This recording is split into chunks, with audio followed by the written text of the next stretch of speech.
இன்னைக்கு பாத்தீங்கன்னா நீண்ட நெடுங்காலத்துக்கு பிறகு பட்டியல் இனத்தை சார்ந்தவர்கள் 7-8 பேரு. இப்ப விசிகாலாம் வந்தா இன்னும் இன்க்ரீஸ் ஆகும்னு வச்சுங்களேன்.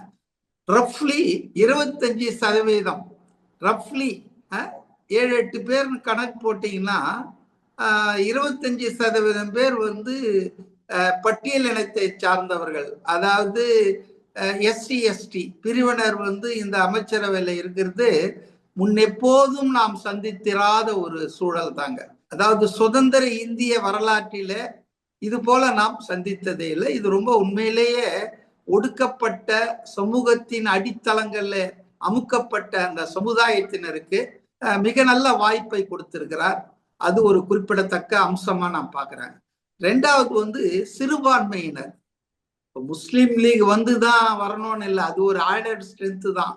சிறுபான்மையினர் வந்து தாவேகா கட்சியிலே பார்த்தீங்கன்னு சொன்னா நிறைய பேருக்கு வாய்ப்பு கொடுக்கப்பட்டிருக்கிறது. இதுவும் வந்து முன்னெப்போதும் இல்லாத அளவுக்கு நம்பர்ல சிறுபான்மையினர் வந்து இந்த மந்திரி சபையில இருக்காங்க.